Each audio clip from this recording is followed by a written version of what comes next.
Paul Stitch Hargreaves and Michael Draycott, never met. One ruled the streets with violence, the other controlled numbers behind closed doors, but together their stories unravel the dark web of Liverpool's drug empire, where blood, betrayal, and billions in cocaine money flow through the city's historic docks. This is the untold story of how Liverpool became one of Europe's deadliest trafficking hubs.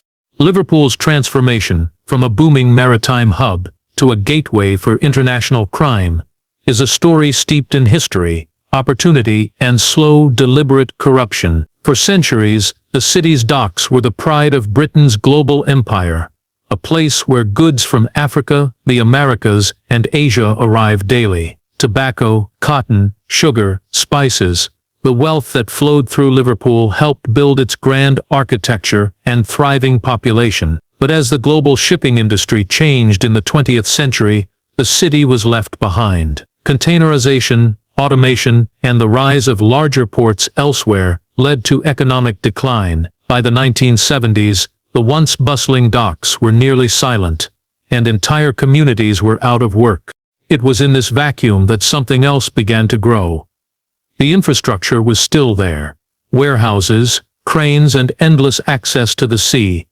But now, instead of legal cargo, smugglers began exploiting the city's forgotten corners. The same routes that once brought prosperity now offered anonymity and access.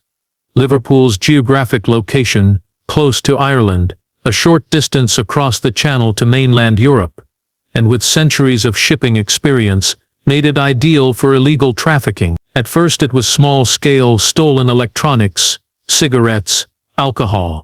But by the late 1980s, the game had changed. Cocaine began to flood into the UK, and Liverpool became a key entry point.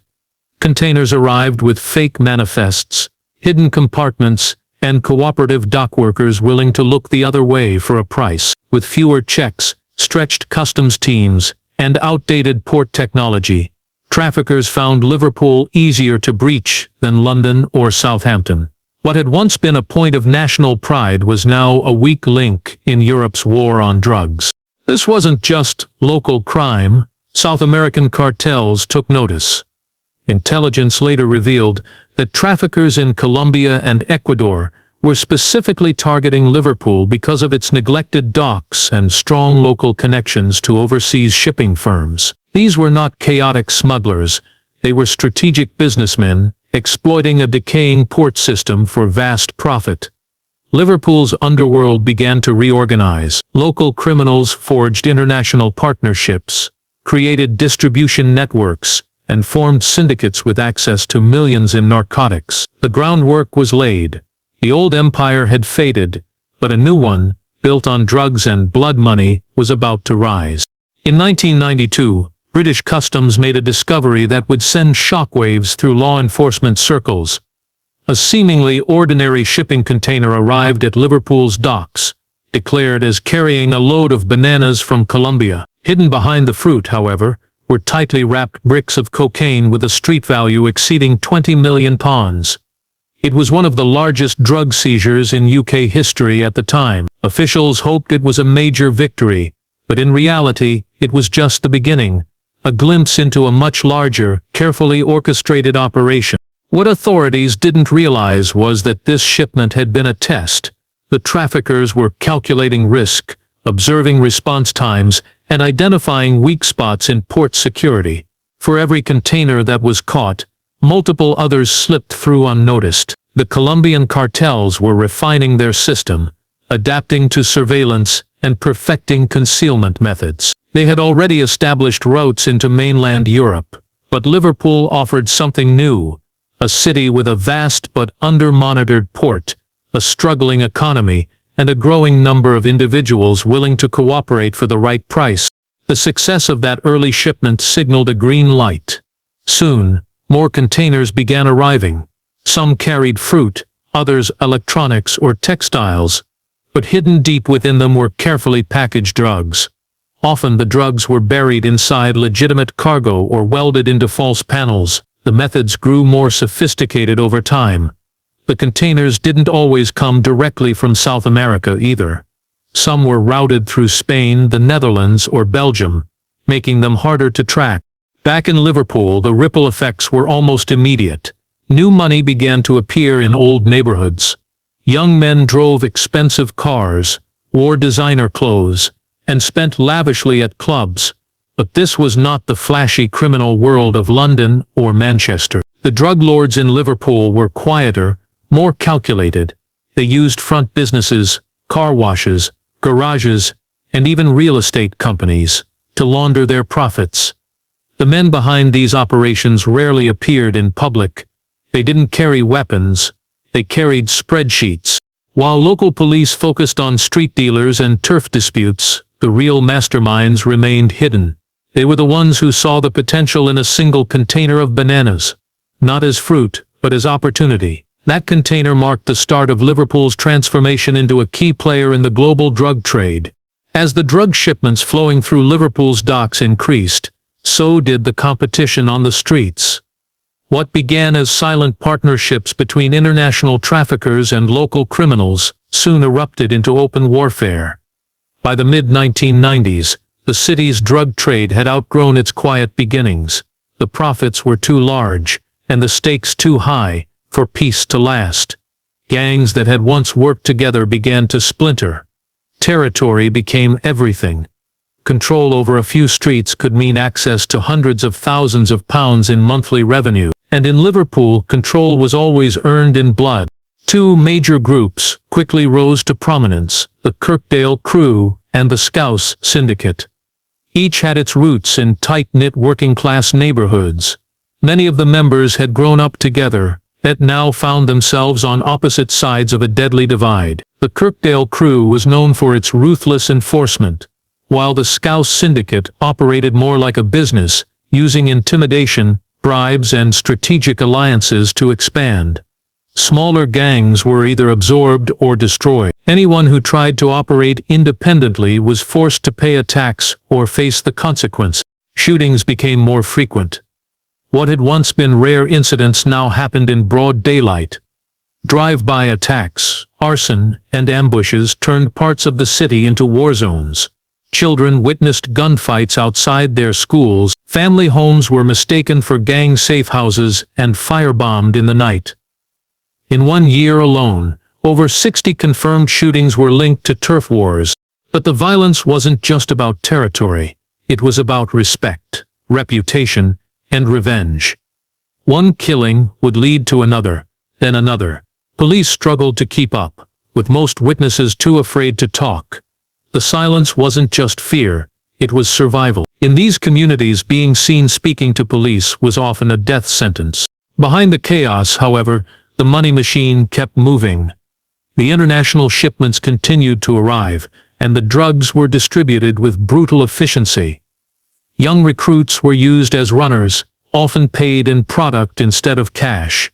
They were expendable, easily replaced if arrested or killed. The real power stayed hidden, clean, untouchable, and counting profits from a distance. The streets of Liverpool had become a battlefield, but for the ones at the top, it was just business. By 2003, law enforcement began hearing whispers of a figure operating in the shadows of Liverpool's drug empire, a man known only as the broker. Unlike the street-level gang leaders or visible enforcers, this individual didn't fit the typical profile. He didn't appear in police intelligence, had no criminal record, and left no digital footprint. Yet, multiple intercepted messages, financial trails, and insider testimonies pointed to one conclusion: the broker was coordinating international shipments between South American cartels and British distributors. He wasn't a trafficker in the traditional sense. He was a facilitator, a middleman, who arranged logistics, negotiated prices, and resolved disputes across borders. His operations spanned from the jungles of Colombia to the ports of Rotterdam and Liverpool. Investigators later discovered that he was responsible for linking seemingly independent gangs under one supply network, increasing efficiency and reducing infighting. His genius lay in his invisibility. He used coded emails, burner phones, and offshore servers to keep his identity concealed. No one could say for certain what he looked like, where he lived, or even if he was based in the UK. In late 2003, authorities received a rare break. A laptop seized during a raid on a Liverpool warehouse contained fragments of communication between local gang members and a foreign contact signing off only as B. Embedded GPS data traced one of the emails to a luxury apartment complex in the Baltic Triangle, a gentrified district filled with new money and old secrets. Surveillance teams were deployed, but by the time they arrived, the apartment had been abandoned. There were no fingerprints, no documents, and no sign of recent occupancy. The only item left behind was a folded Colombian newspaper, dated just 1 week earlier. Speculation grew rapidly. Some believed the broker was a former intelligence officer turned rogue, using his knowledge of smuggling routes and encryption to build a criminal empire. Others claimed he was a consortium, multiple people operating under one name, but without a face or a name, he became myth. Within the criminal world, mentioning the broker earned instant respect. For law enforcement, he became a ghost. A reminder that the real power in Liverpool's drug trade didn't carry guns or make threats. It stayed hidden, pulling strings from the dark. In 2007, a quiet corner of Liverpool became the center of a scandal that shocked even seasoned investigators. Tucked away behind overgrown trees and crumbling walls, stood an old deconsecrated church. It hadn't held a service in decades and was believed to be abandoned, a forgotten relic of a different time. But beneath its rotting floorboards, hidden in a carefully constructed false chamber, authorities uncovered over 400 kilograms of pure, uncut cocaine, with a street value approaching. The discovery wasn't accidental.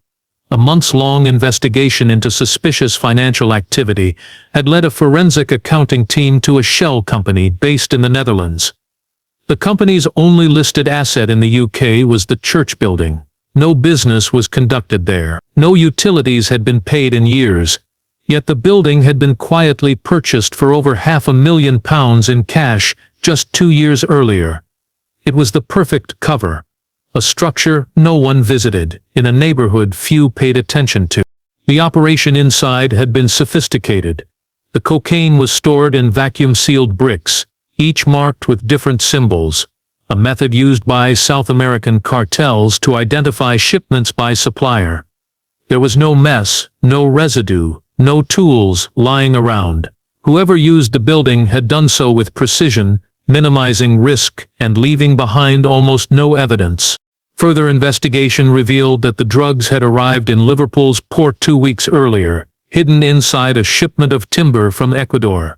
Customs had missed it entirely. From the port, the container was driven to the church by a logistics company that, on paper, didn't exist. The driver, later found, had been using a false name and disappeared shortly after the delivery. But the most chilling aspect was symbolic. A place once dedicated to worship and sanctuary had become a storage site for blood-soaked money and cartel cargo. Locals who remembered weddings, funerals and baptisms in the building were stunned. Some refused to believe it, yet the church had been quietly bought, modified and repurposed by people who never set foot in it on a Sunday. The raid proved one thing clearly: Liverpool's drug network wasn't just violent, it was intelligent. The criminals were thinking ahead, using the city's past as a shield for their future. In 2010, hundreds of miles from Liverpool, Dutch authorities raided a quiet industrial warehouse on the outskirts of Rotterdam. Inside, they expected to find counterfeit goods based on an anonymous tip. What they discovered instead was far more significant: an operational nerve center for a vast drug trafficking network stretching across Europe and directly into the UK. Stashed between stacks of shipping crates were encrypted laptops, burner phones, and handwritten ledger workers. It was an international operation, structured like a corporation, powered by global partnerships, and its roots were now firmly embedded in two of Europe's busiest ports, Rotterdam and Liverpool. In 2012, the River Mersey carried more than just the current of a changing city. It carried a message, one soaked in blood and fear. The body of Paul Stitch Hargreaves, a known gang enforcer tied to several Liverpool drug crews, was found floating near the docks, wrapped in heavy chains and weighted down with bricks. His hands had been severed, a brutal signature that sent a clear warning to anyone watching. This wasn't just a killing, it was a statement. Hargreaves had long been suspected of acting as muscle for one of the city's most powerful trafficking factions, known for collecting debts and silencing threats.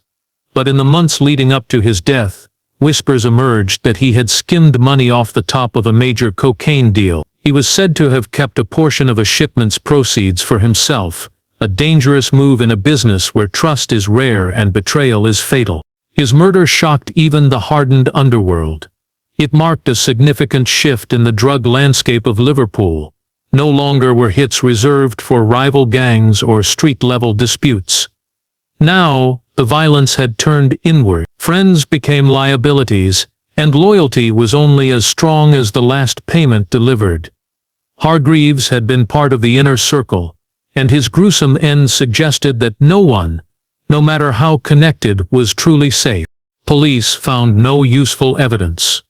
The chains used to weigh him down were traced to a local construction site, but no CCTV, no fingerprints, and no eyewitnesses pointed to the killer. The case quietly faded into the growing list of unsolved gang-related deaths. Yet in the criminal world, the message was received loud and clear: stealing from the network came with consequences worse than prison. Following Hargreaves' death, a noticeable silence fell over certain parts of Liverpool's underworld. Several key players vanished overnight. Some fled abroad, others simply disappeared. It was a purge, a cleansing of anyone suspected of disloyalty or weakness. The cartels and their British partners didn't just want soldiers, they wanted control. Absolute, unquestioned control. The River Mersey had long symbolized trade, industry, and Liverpool's proud history. But in 2012, it became something else: a watery grave, and a reminder that in the drug world, mistakes are paid for in flesh. By 2016, Liverpool's drug empire had grown into a multinational machine, smooth, calculated, and deeply entrenched. The violence had subsided slightly, replaced by quiet efficiency. Money moved faster than ever, often through digital channels, offshore accounts, and shell companies that stretched from the Isle of Man to Panama. But the one thing the operation couldn't survive was exposure from the inside. That vulnerability came in the form of a man no one expected. Michael Draycott, an unremarkable accountant with a gambling habit and a mounting pile of debt. Draycott had worked for years in a quiet city center firm that handled books for small businesses. But one of those businesses, a property development company with no active construction sites, turned out to be a front. Behind it was one of Liverpool's most powerful criminal syndicates. Draycott was pulled into their network slowly, initially handling tax reports and account filings. But soon he was managing offshore payments, laundering drug money through fake invoices, and shuffling millions across international borders. He was good at it, invisible, obedient, and skilled. But in private, Draycott was spiraling.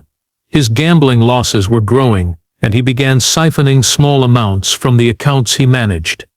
At first it went unnoticed. Then he got greedy. A six-figure discrepancy triggered an internal audit, and before long, Draycott found himself arrested for embezzlement and facing a lengthy prison sentence. Desperate to avoid time behind bars, he offered information: names, bank accounts, wire transfers, even locations of stash houses and drop points. At first, investigators were skeptical, but as the evidence was cross-checked, his claims proved devastatingly accurate. Through Draycott's cooperation, authorities uncovered a sprawling financial network supporting the drug empire. They froze over 15 million in assets across Europe, seized properties in Dubai, and shut down more than 20 shell companies.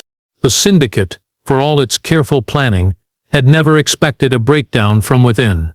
Draycott wasn't a gangster or a rival, he was just an employee, and that made the breach all the more dangerous. His betrayal shattered the illusion of invincibility the traffickers had built over decades. In the end, it wasn't a gun, a raid, or a rival gang that threatened Liverpool's drug lords. It was a spreadsheet, a balance sheet, and a man who lost control. In 2018, a new operation was launched in absolute secrecy under the codename Kingfisher. Unlike previous crackdowns, which focused on street-level dealers or reacting to violence, this one aimed higher at the core of Liverpool's drug infrastructure. The National Crime Agency, in coordination with MI5, Europol, and customs officials, spent over a year planning the operation. Their goal wasn't just arrests or seizures, it was dismantling the command structure, from the docks to the boardrooms. Undercover agents were embedded inside Liverpool's port, posing as corrupt dock workers and freight handlers. They wore hidden cameras, recorded conversations, and documented every detail of how drugs moved through containers. At the same time, cyber units intercepted encrypted messages, tracing routes from South America to Europe. The intelligence was overwhelming. Liverpool wasn't just receiving drugs, it was directing shipments, setting prices and arranging logistics across multiple countries. In July 2018, Operation Kingfisher went live. In coordinated raids across the UK and Europe, 34 individuals were arrested. Among them were known gang leaders, financial brokers, and freight company executives. Over 1 ton of cocaine was seized along with heroin, cash, weapons, and encrypted devices. Authorities also froze 120 million in suspected drug money hidden in offshore accounts and luxury real estate. But despite the success, there was a gap, a missing piece that puzzled investigators. One of the most significant figures in the operation, a mysterious woman known only as Lorena, the Queen, vanished before the raids began. Intelligence suggested she had been the critical link between Colombian suppliers and UK-based distributors, fluent in multiple languages and known for her strategic brilliance. She had never been photographed, and her real name was never confirmed. Some believed she had access to law enforcement leaks. Others claimed she'd never been in the UK at all. Her disappearance left investigators frustrated and paranoid. If someone that high-level could vanish without a trace, what else had slipped through the cracks?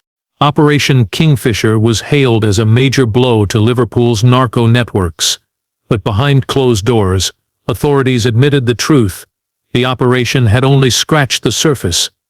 The system was too deep, too adaptable, and somewhere out there, Lorena, the ghost in the machine, was still operating, still pulling strings in the shadows. By 2020, Liverpool had changed again, but the shadow of the drug trade still loomed large. Operation Kingfisher had disrupted major networks and exposed key players, yet the city's narcotics industry showed an unsettling resilience. New faces emerged to fill the power vacuums, and old routes were altered, adapting to new technology and tighter border controls. The city's historic ports remained a vital artery for trafficking, but the business was evolving, quieter, smarter, and more dangerous. Investigators noted a shift towards cybercrime and encrypted communications, making traditional policing methods less effective. Social media platforms, cryptocurrency transactions, and dark web marketplaces allowed traffickers to coordinate deals without ever meeting face-to-face. Meanwhile, money laundering moved increasingly into online investments and offshore accounts, creating layers of complexity that masked the true scale of profits. Despite these challenges, there was one constant: the human cost. Families in Liverpool's poorest neighborhoods continued to suffer. Addiction rates climbed, and violence, though less public, still flared beneath the surface. Community leaders spoke of a generation trapped by a system that offered few alternatives. The port city's rich history of trade and innovation was overshadowed by a darker legacy, one built on blood money and broken lives. Yet amid the turmoil, efforts to rebuild and reclaim the city were gaining momentum. Grassroots organizations worked tirelessly to provide education, support, and opportunity to those most vulnerable. Law enforcement agencies developed new strategies, partnering internationally to share intelligence